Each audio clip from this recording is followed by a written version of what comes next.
Hey guys, my name is Lexie Smith. I'm a three-time founder, CEO, seasoned publicist and marketer, and your host of the Pitchin and Sippin podcast. This show will give you a front row seat to conversations with top-tier journalists, leading PR pros and marketers, and inspiring brands and entrepreneurs on the rise. I deeply believe that knowledge is power and that learning can actually be fun. So for those who need to craft pitches regularly, whether to reach an audience, land a client, earn media coverage, bylines, and beyond, listen up, take a sip, and get ready for a goldmine of invaluable tips.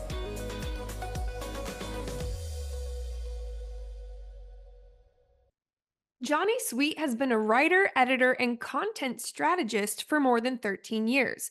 Her work has been published by Time, National Geographic, Forbes, Lonely Planet, Self, Real Simple, and dozens of other publications.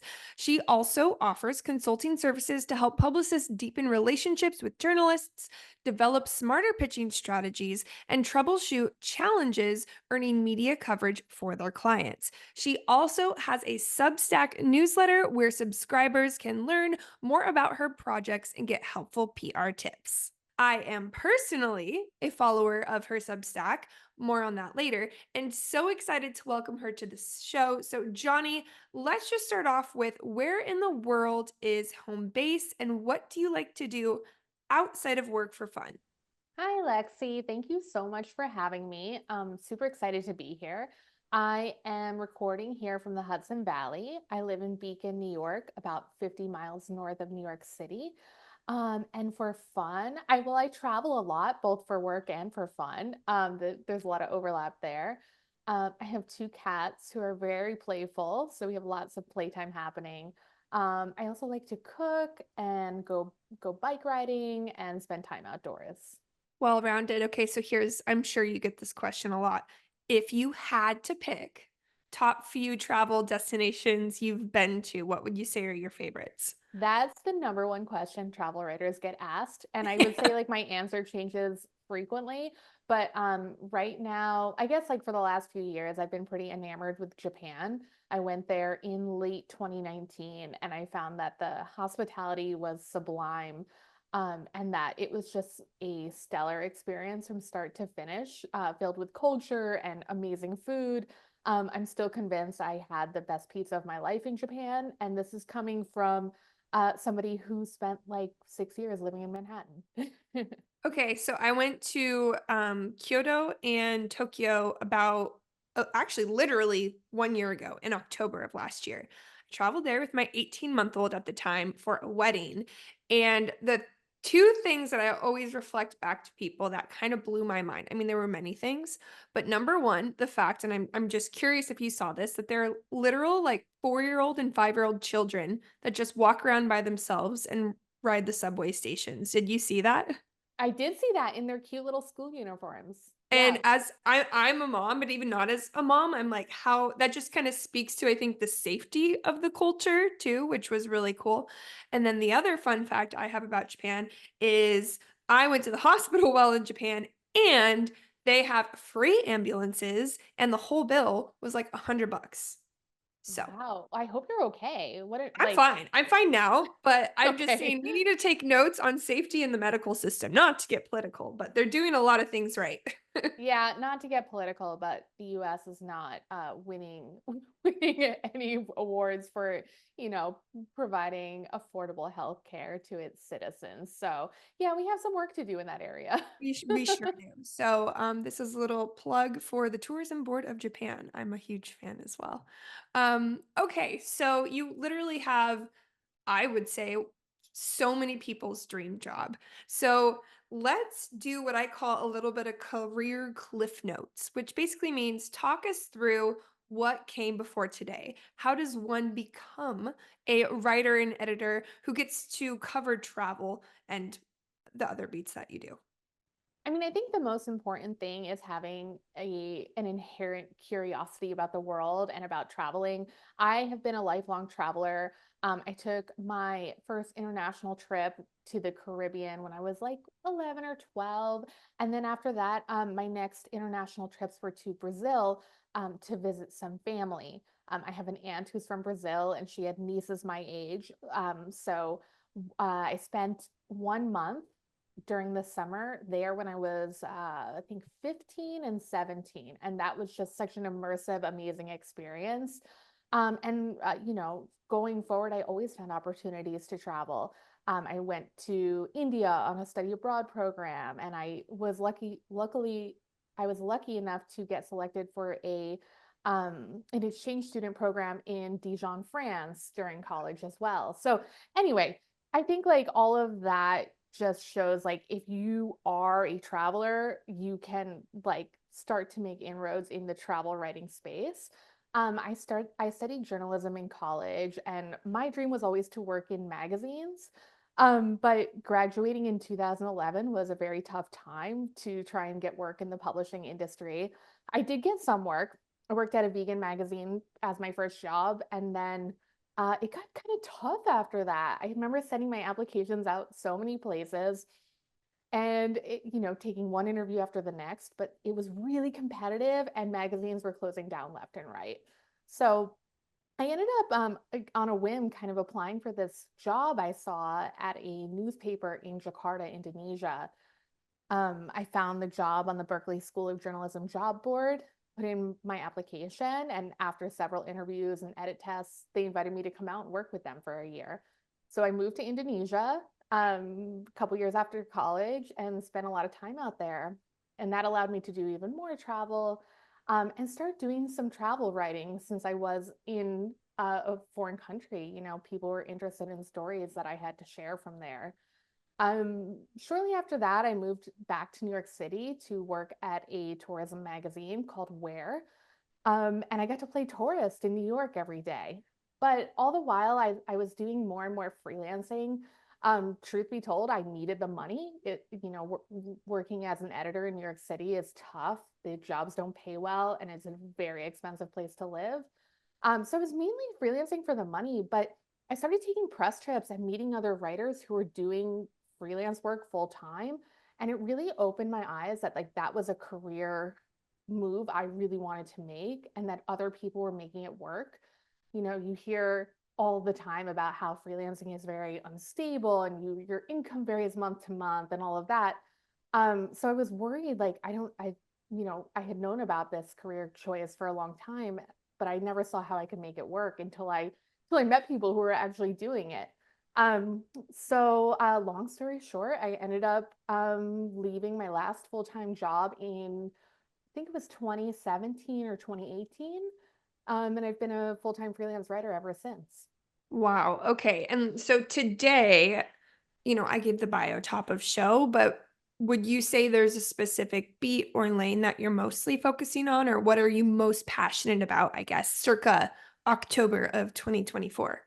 Yeah, so my work really varies. In terms of journalism, I do a lot of travel writing, I do product reviews, I write health and wellness stories.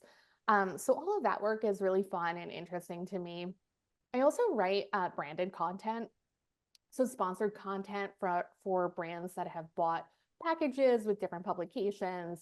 I just finished up a big sponsored content package with Time Magazine. So that stuff is really interesting and fun because it combines marketing with journalism, and it honestly tends to pay better. So I always like those kinds of projects. But this year I've also spent a lot of time building out my PR consulting business too. I think PR consulting is maybe not the right term for it. I'm still looking for it. I guess I should explain that I am consulting with publicists to help them build better relationships with members of the media. But I'm not doing PR consulting myself. I'm not like offering PR services. So that's been really fun. I've been doing these like mini flash consulting sessions where PR people book about 30 minutes of my time and we troubleshoot like one core problem they're facing. So I really love doing those. And I've also been building my newsletter filled with tips for PR people. So that's been fun and exciting too. It's so good. Okay, there's so many directions I want to go here. And I'm going to throw this in before we go to the main topic, but I am so curious because you're having these mini sessions with publicists like myself, if you're seeing a common theme of like a big mistake we're all making, or if it really is just nuanced every single call. I wouldn't say everyone's coming to me with the same problem. Of course, I can point out like big mistakes that publicists tend to make. Like, there's always that question of how much follow up should I do? And so my advice there is to always follow up. I mean, I think journalists are expecting it, and if you're following up respectfully, we actually do appreciate it because we do miss things sometimes. But often, not often, but sometimes PR people will email me like follow-ups 3 times in a week about something that's not super timely, and it just feels very like pushy and demanding and disrespectful. So I don't love that. That's a mistake I would advise PR people not to make. Um, but yeah, I mean, the flash consultings are used for like all kinds of things. Just yesterday, I was talking to a PR person about gift guide coverage, and they were struggling to get coverage for a very niche product. I don't want to go into it too much out of respect for their privacy, but we talked about ways that they could position themselves to get that kind of coverage, as well as advice they could bring back to their client about why the coverage they're hoping to get might not be entirely possible. So I think Mm. they needed that like journalist insight to know what to say to their client, and also like ways to give the product that they were promoting kind of an edge. I mean, way to set me up perfectly to segue into what I really want to dive deep into today, which is the world of gift guide. And again, you guys, you are watching, listening to this. Actually, it's coming out on Halloween. So plug to YouTube. You can see my super cool skeleton earrings that my daughter keeps trying to rip out of my earlobes. But it is given October 31st. My very first question is, are we too late to make the cut? Or are there still openings in gift guides? I am still accepting pitches for 4 gift guides I'm working on for Forbes through the end of Halloween. So there's still time to pitch me. I think many, many other journalists are like deep in gift guide pitches and still accepting assignments from our editors. So no, I don't think it's too late. I do think a lot of this work, at least for digital gift guides, does start in September. But I think even into early December, you're going to still see opportunities to pitch for gift guides. Introducing the next big thing you should be sipping on, Sun Moon Rising, the world's first astrology inspired wine brand. Proudly female founded, low intervention, and certified sustainable, Sun Moon Rising is on a mission to redefine the way you engage with wine, delivering a cosmic connection in every glass. They are offering all Pitchin and Sippin listeners 10% off their first purchase. Simply use promo code PITCHIN10, that's PITCHIN10, all caps, at checkout online at sunmoonrisingwine.com. We will put that in the show notes. Cheers!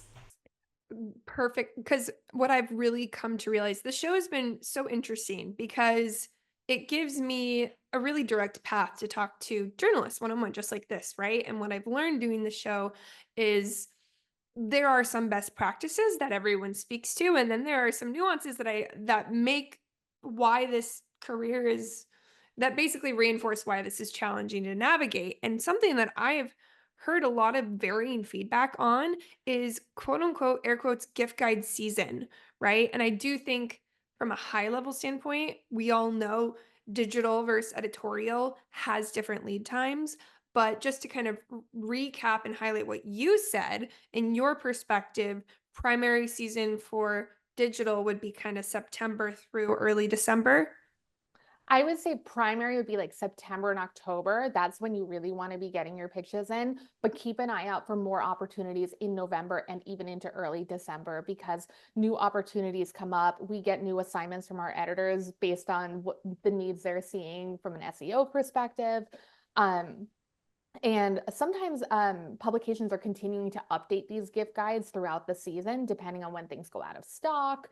And for SEO, sometimes it's good. You get an advantage by being the most up-to-date gift guide.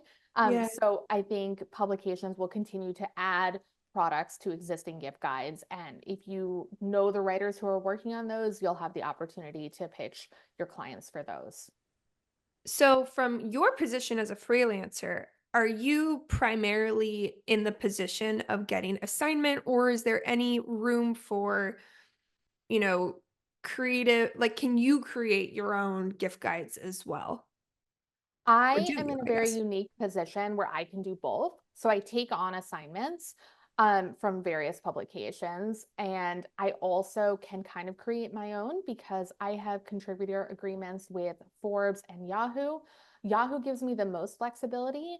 They vetted me, they love my work, so they basically gave me free reign to kind of write what I want within certain topics like travel and wellness and things I've expressed interest in. So I may create some gift guides for Yahoo and open up opportunities for pitches for that probably in the next couple of weeks. So definitely more time to pitch for that. And then I have a similar arrangement with Forbes, but they do require me to pitch gift guides in advance and get them approved. So I can't just create whatever I want for Forbes. I have to get approval from an editor, but those selections have already been made and I've already announced them in my newsletter.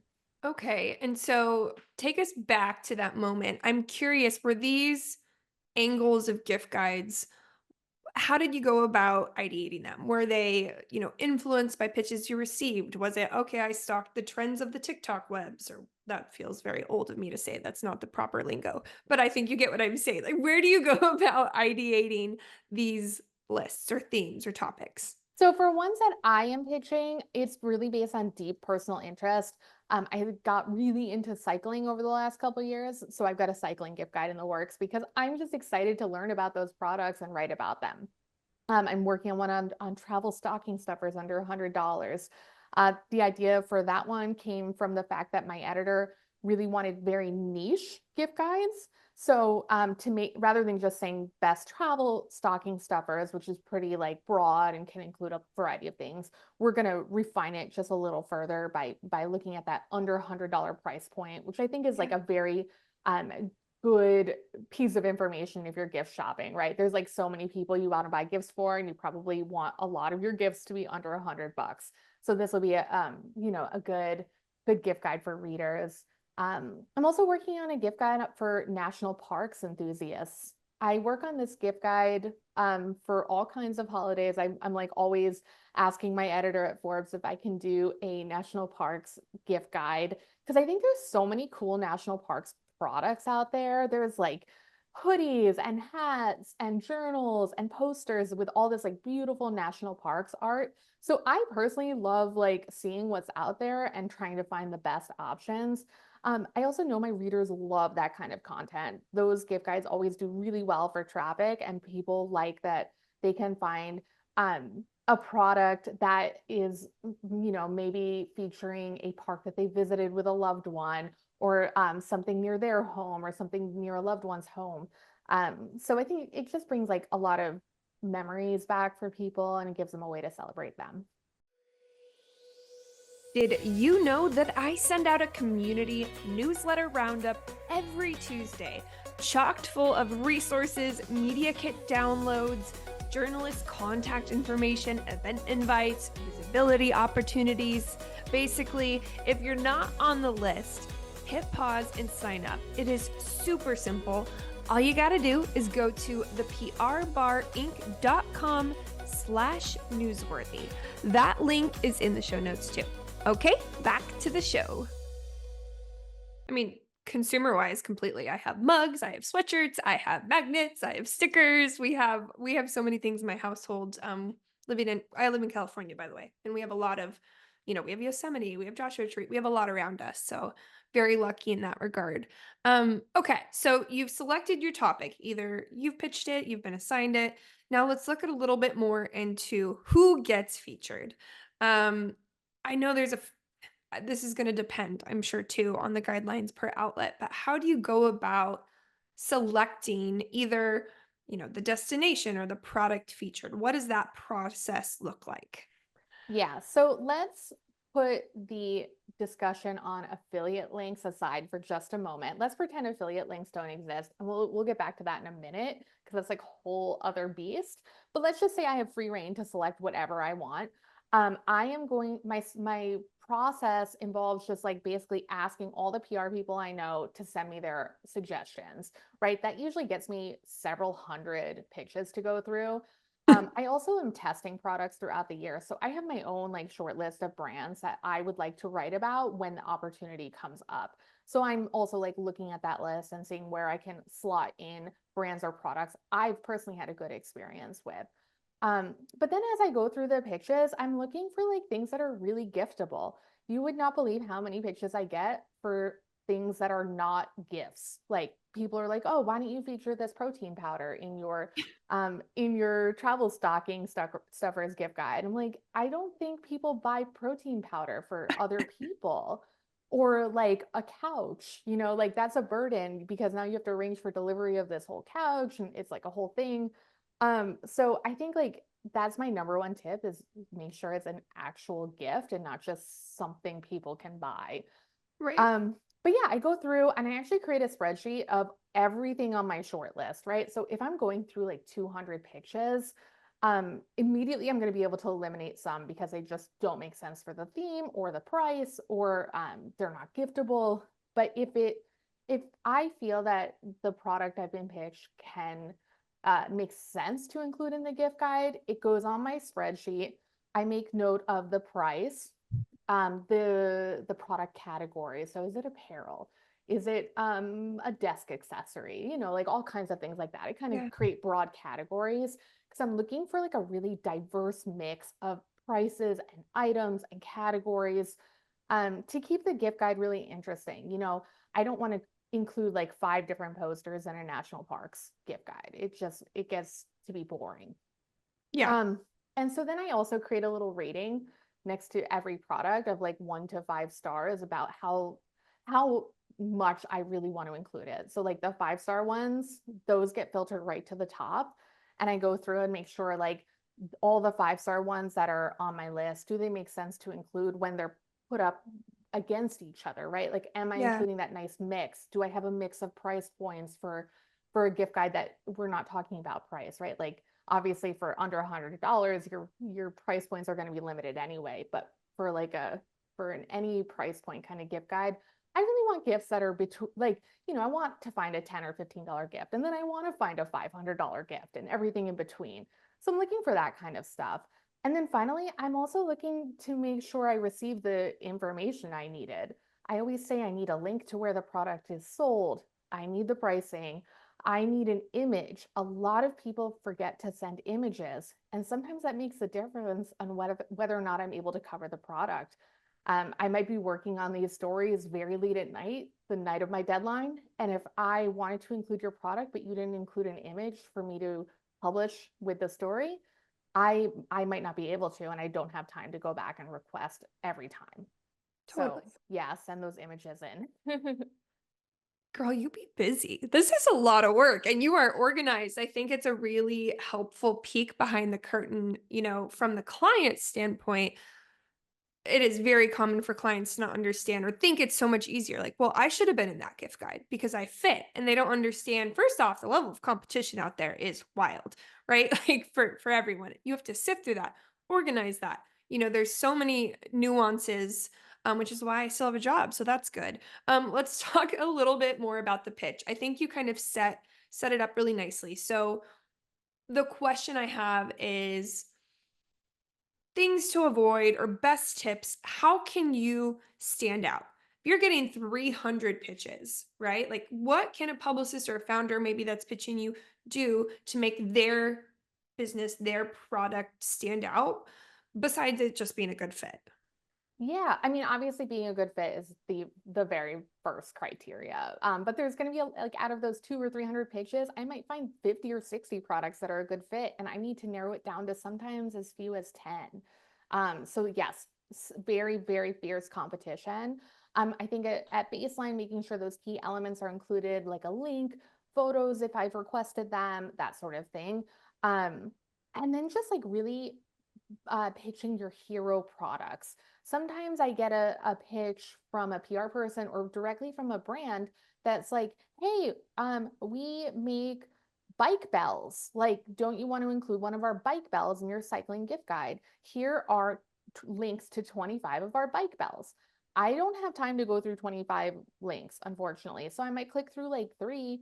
And if I like them, maybe you get added to the short list. Or if I think they're redundant compared to other products I already plan to include, or if they don't feel special or giftable, I might skip them. So I would rather you pick out maybe between 3 and 5 products that you think are really stand out and really represent the brand or are very popular or very unique or really fit the theme of the thing I'm working on. I would rather you curate that for me so I can see the best of what you offer and then give that my consideration. Really great tip. Okay. So I want to talk a little bit too about guides, roundups beyond just the holidays.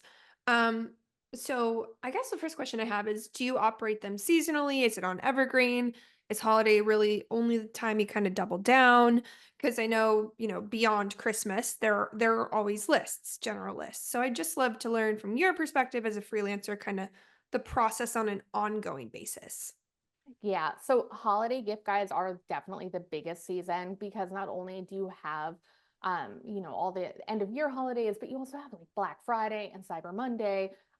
This is also the time of year when Amazon does some like Prime, what do they call them? Big Best Buy days or Yeah, something. the I don't know. Prime Days, Yeah, the Amazon Prime Prime Days. Yeah, days. yeah, I should know this, but yeah.